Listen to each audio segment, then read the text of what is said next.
there are too many Twilight books. Too many.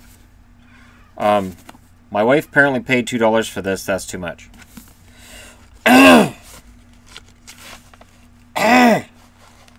I blame this on Logan Paul. For my big sister Emily, without whose enthusiasm this story might still be unfinished. Thanks, Emily. Thanks a lot. Now, my ex was big into these books, and I used to do like dramatic readings from parts of it, and it got me into trouble with her.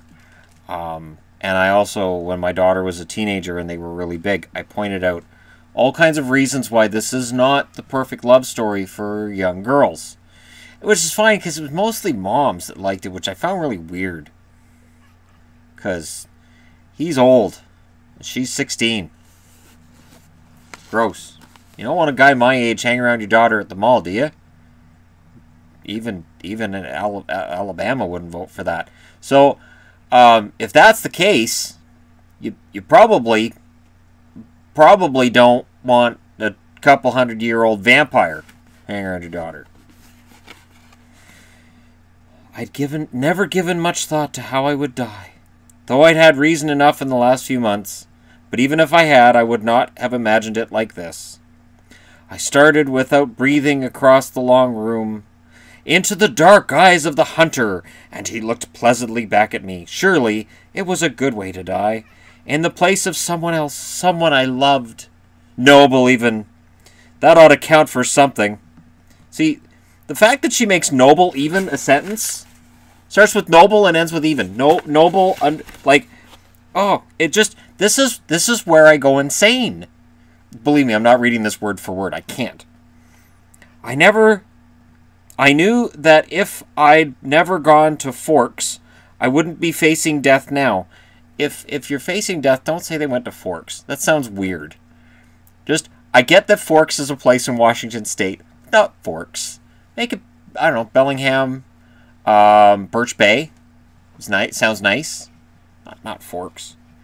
But terrified as I was, I couldn't bring myself to regret the decision. When life offers you a dream so far beyond any of your expectations, it's not reasonable to grieve when it comes to an end. The hunter smiled in a friendly way as he sauntered forward to kill me.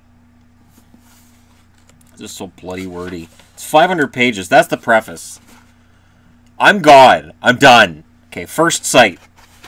My mother drove me to the airport with the windows rolled down. It was 75 degrees in Phoenix. The sky was perfect, cloudless blue. I was wearing my favorite shirt, sleeveless, white eyelet lace.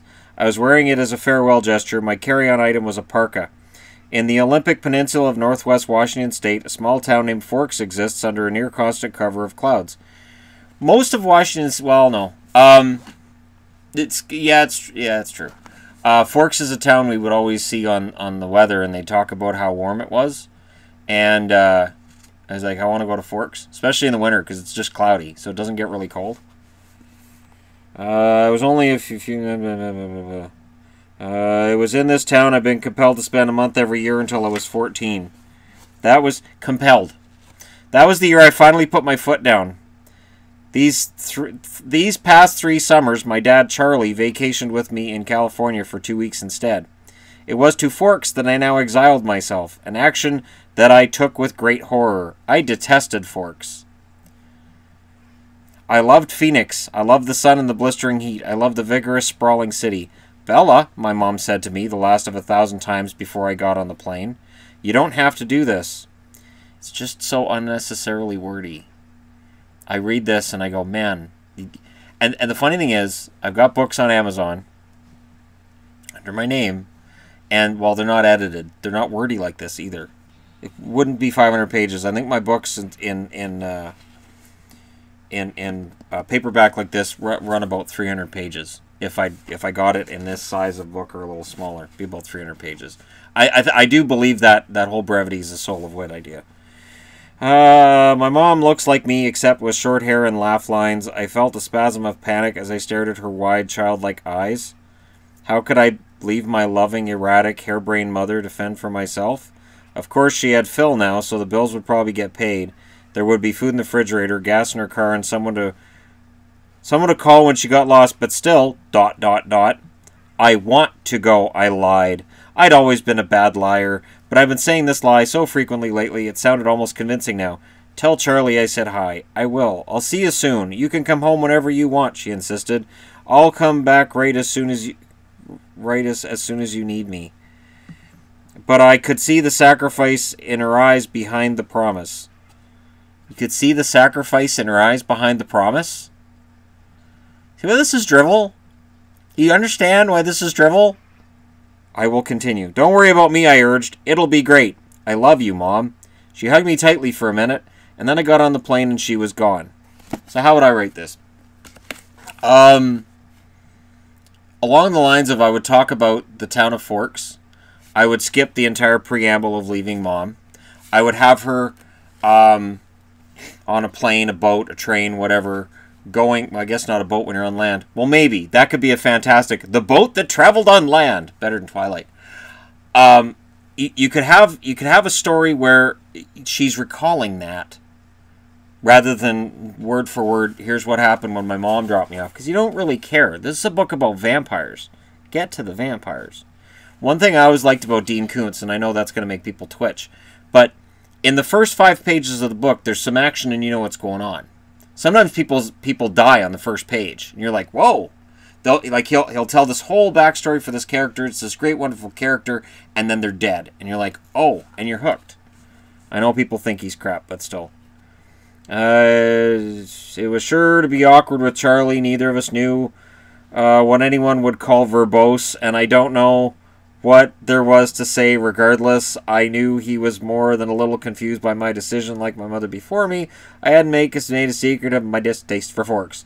When I landed in Port Angeles, it was raining. I didn't see it as an omen, just unavoidable. I'd already said my goodbyes to the sun. It's not that rainy in Western Washington. I want to throw that in there. It's less rainy in Western Washington than it is in Western British Columbia, the southwestern corner. We'll pass the border, and very often it dries out as soon as you get a little bit south of Sumas. So she can stop her whining. Talk about rain. I got flippin' gills on the back of my neck. Charlie was waiting for me with the cruiser. That was what I was expecting, too. Charlie is Police Chief Swan to the good people of Forks. My primary motivation behind buying a car, despite the scarcity of my funds, was that I refused to be driven around town in a car with red and blue lights on top. Nothing slows down traffic like a cop. Most police officers, though, will have their own car.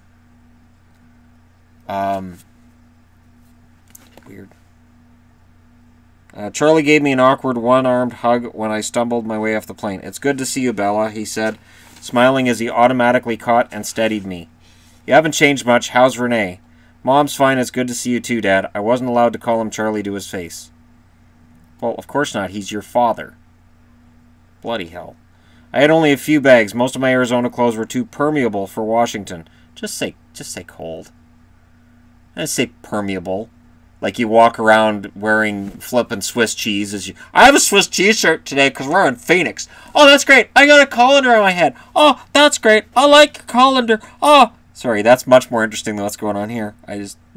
My mom and I had pooled our resources to supplement my winter wardrobe, but it was still scanty. It could all easily fit into the trunk of the cruiser.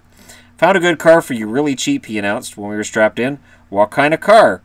I was suspicious of the way he said good car for you as opposed to just good car. Well, it's a truck, actually, a Chevy. Where did you find it? Do you remember Billy Black from La Push? La Push is the tiny Indian reserve on the coast.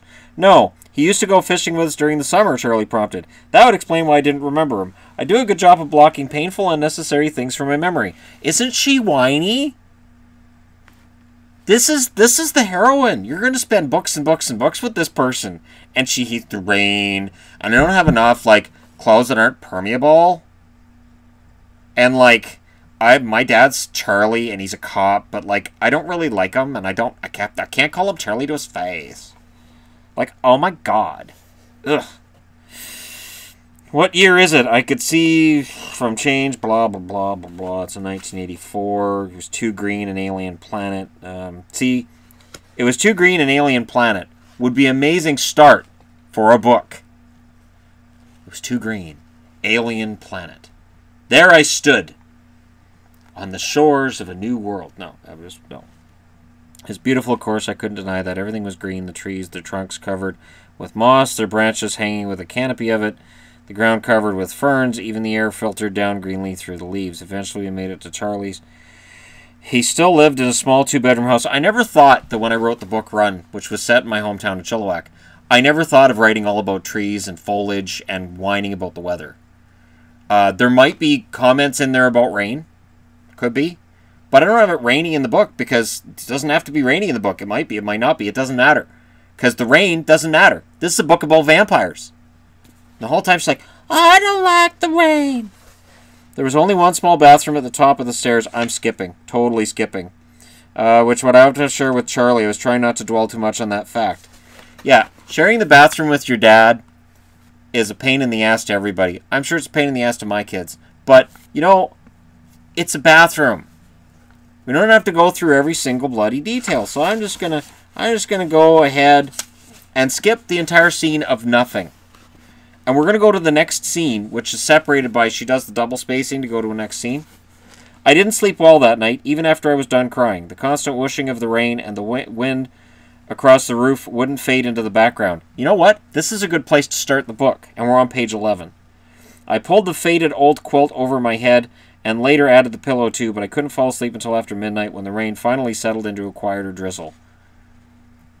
This is a good way to saying, I'm at my dad's place, and I'm not really a big fan of it. I had just left my mother that day, and I'm still upset. I'd been in Arizona. I'm used to Phoenix, which is hot and dry, and now I'm in Forks, which is kind of cold and wet. And my dad's house is creaky, and I'm not a big fan of it. And he says he's getting me a Chevy. It's an 84. I'm not enthused about that either. Look, I just eliminated 10 pages of the book. And I'm not saying that like word for word that that's what I put in the book, but God's sake, shorten this down. Thick fog was all I could see out my window in the morning, and I could feel the claustrophobia creeping up on me. You could never see the sky here. It was like a cage. Breakfast with Charlie was a quiet event. He wished me luck at school. I thanked him, knowing his hope was wasted. Okay, this is all one paragraph. Good luck tended to avoid me. Charlie left first, off to the police station with his wife and family. After he left, I sat at an old square oak table in one of the 3 unmatching chairs and examined his small kitchen with its dark paneled walls, bright yellow cabinets, and white linoleum floor. Nothing was changed. My mother had painted the 3 cabinets 18 years ago in an attempt to bring sunshine into the house.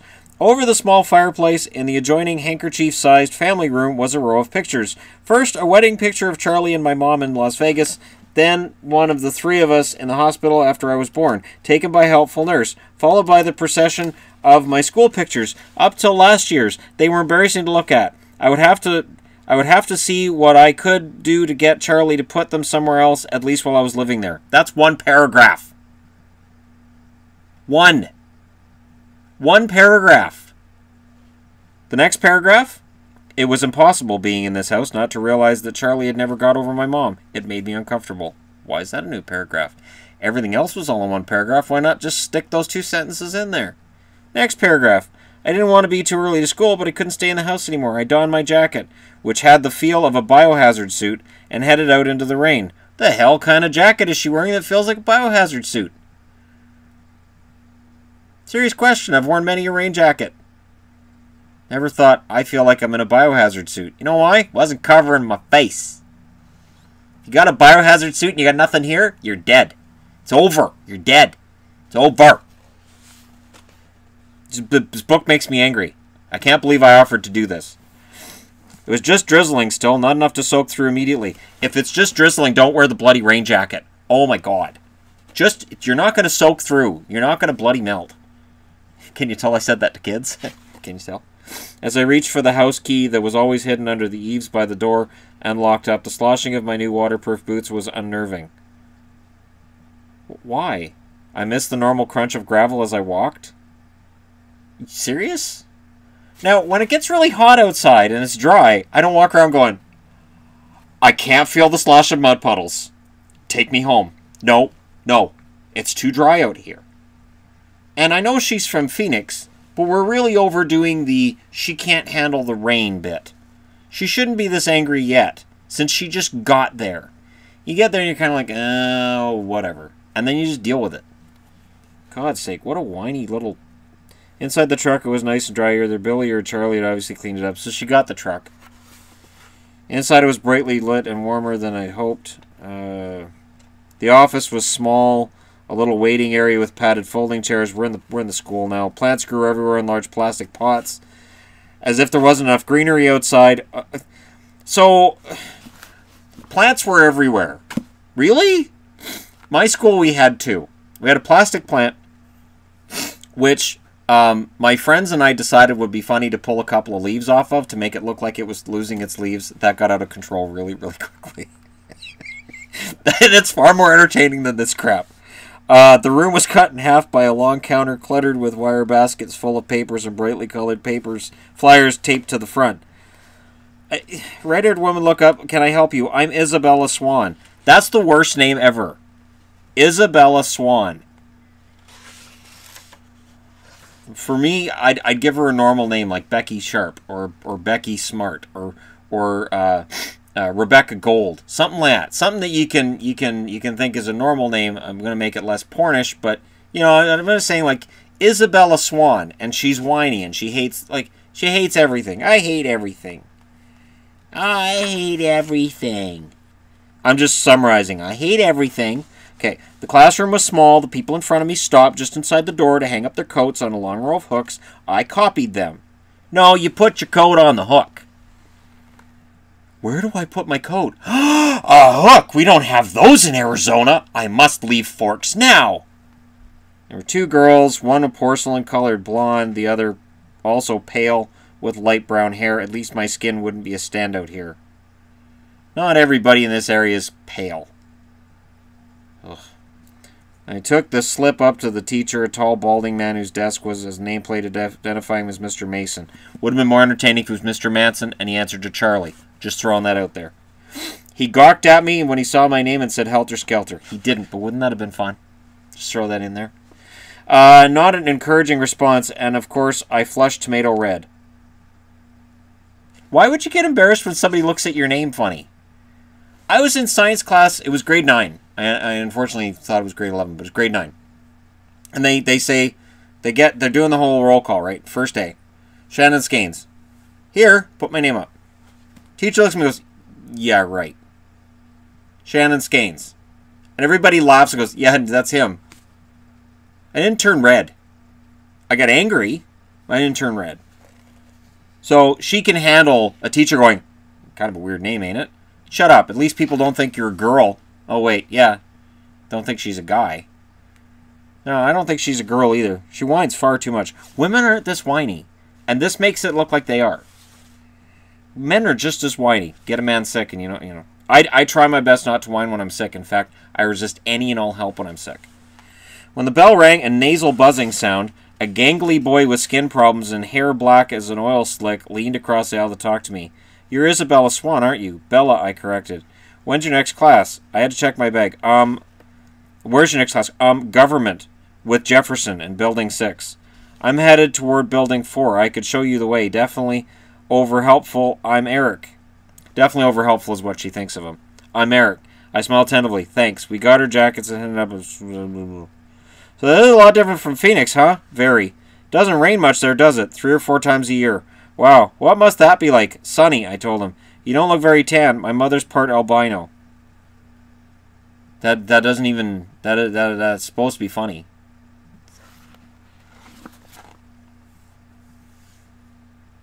It hurts. It hurts. This is where society falls apart. This is where the apocalypse started, is with this book. Well, good luck, he said as I touched the handle. Maybe we'll have some classes together. He sounded hopeful. I smiled vaguely and went inside. How do you smile at somebody vaguely? Is that a smile? I don't know. It's kind of vague. I think she's having a stroke. They're sitting in the corner of the cafeteria. Blah, blah, blah, blah, blah, blah, blah, blah, blah, blah, blah, blah, blah, blah. Oh, here we go. Here we go.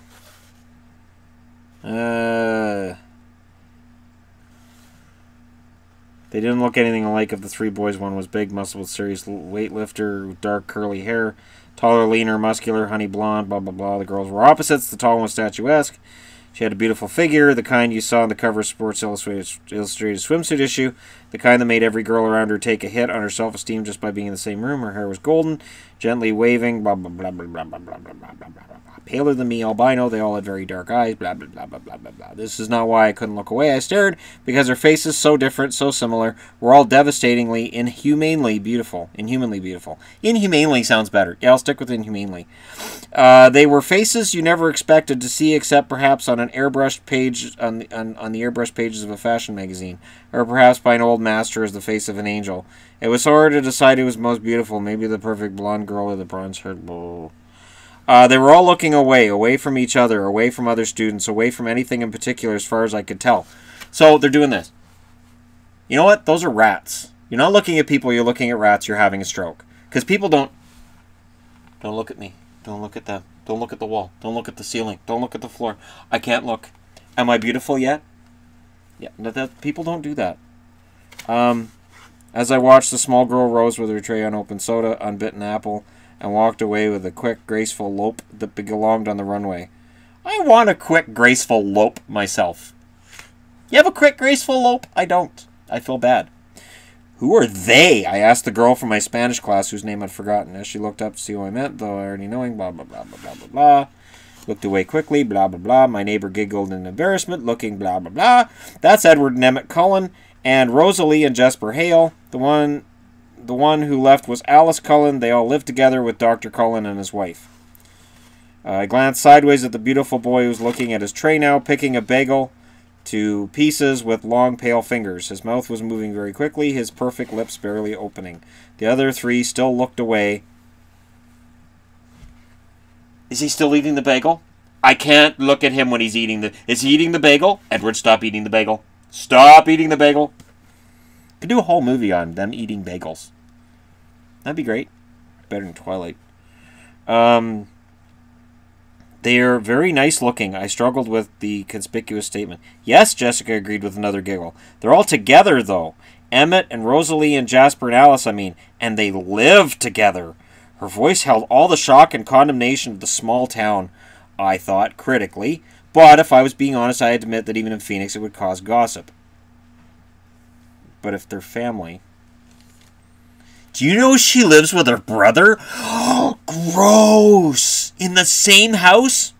They use the same bathroom. Oh my god! Oh my god! Oh, that's so disgusting.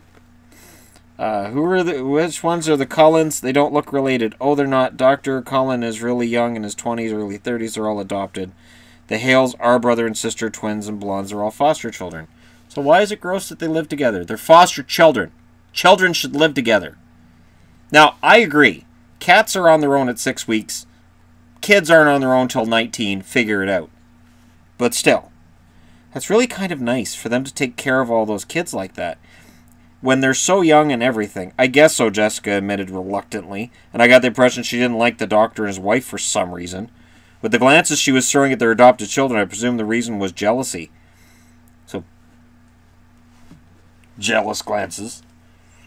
I think everybody in this is mildly challenged. Just picturing the body language from this. They're all mentally... There's something just not right. I think that Mrs. Cullen can't have kids, though, she added, as if that lessened their kindness. How would you know that? And know that how? Do they tell everybody? Does it matter? Throughout all this conversation, my eyes flickered again and again to the table where the strange family sat. They continued to look at the walls and not eat. Ooh, hey. They're vampires. Why are they in school? Stupid. Have they always lived in Forks? No, they just moved down 2 years ago from somewhere in Alaska. I felt a surge of pity and relief. Pity because as beautiful as they were outsiders, clearly not accepted. Relief that I wasn't the only newcomer here, and certainly not the most interesting by any standard. So there's 4 beautiful porcelain-looking people, and they're unpopular. I call bull. Okay. This just, and it just keeps going like that. Aren't you Isabella Swan? A male boy said. Bella, I corrected him with a smile. I'm Mike. Hi, Mike. Do you need any help finding your next class? I'm headed to the gym, actually. I think I can find it. That's my next class, too. He seemed thrilled, though it wasn't that big of a coincidence in a school this small. Here's this new kid, and all these kids are just like, just chatting with her. Everything's great. That's not how it works in school. Not the first day. Maybe some schools are different, but in my experience, the new kid comes in and you're like, check out the new kid. And as days go along, you'll talk to them. Even if it's a cute girl, it doesn't matter. Was that the boy I sat next to in biology? Yes, he looks like quite a pain or something. He looked like he was in pain or something. I don't know. I responded, never spoke to him. He's a weird guy. If I was lucky enough to sit by you, I would have talked to you. That's kind of creepy. I smiled at him before walking through the girls' locker room door. He followed me. He wouldn't go away. I tried to mace him. He pushed my hand out of the way. That didn't happen. He was easily and clearly admiring, but it wasn't enough to ease my irritation. The gym teacher, Coach Clapp. Coach Clapp. She's got the clap. She's got the clap. Found me a uniform, but didn't make me dress down for today's class. At home, only 2 years of PE were required. Here, PE was mandatory all 4 years. Forks was literally my personal hell on earth. Literally. Literally. Yvonne and I hate that. We hate how the word literally gets used by everybody all the time for everything. This is literally the worst thing ever. No, it isn't. This is literally the worst day ever. No, it's not. This is literally the worst thing that could have happened. Nope. It's not. Edward Cullen stood at the desk in front of me. I recognized again that tousled bronze hair. He didn't appear to notice the sound of my entrance. I stood pressed against the back wall, waiting for the receptionist to be free. Is she free? He was arguing with her in a low, attractive voice. What does low, attractive sound like? Hey, I just happened to notice here I got this truant slip. I don't think I was truant. I don't think I was. I don't think I was truant at all. Do you think I was? No, that's just... It's not. It's not. I quickly picked up the gist of the argument. He was trying to trade from 6th hour biology to another time, any other time. I just couldn't believe that this was about me. It had to be something else. Something that happened before I entered the biology room. Look on his face must have been about another aggravation entirely. The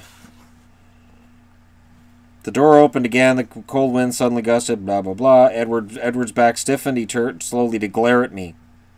His face was absurdly handsome with piercing, hate-filled eyes. I know hate-filled eyes make a person really handsome. That's why I constantly do it. That's what won Yvonne over the whole time we were at our first date. She's like, I love your piercing, hate-filled eyes. Take me now. For an instant, I felt a thrill of genuine fear, raising the hair on my arms. A thrill of genuine fear. Repeat, a thrill. So, girls, love is fear. That only lasted a second, but it chilled me like more than a freezing wind. No, it didn't. He turned back to the receptionist. Never mind then, he said hastily. I can see that it's impossible. Thank you so much for your help. I went meekly to the desk, handed her slip. How did your first day go, dear? The receptionist asked maternally. Fine, I lied. Voice weak. She didn't look convinced. When I got to the truck, it was almost the last car in the lot. It seemed like a haven, already the closest. I sat inside for a while, just staring outside the window. But soon I was cold enough to need the heater, so I turned the key and the engine roared to life. I headed back to Charlie's house, fighting tears the whole way. Chapter 1. Let me know if you want to hear more. It's stupid. Stupid. And that's one of the best-selling books of the last 20 years. Crap. It's crap. Thanks for watching. Hit like and subscribe if you enjoyed this. And if you enjoyed this, there's something wrong with you. I'll talk to you again soon.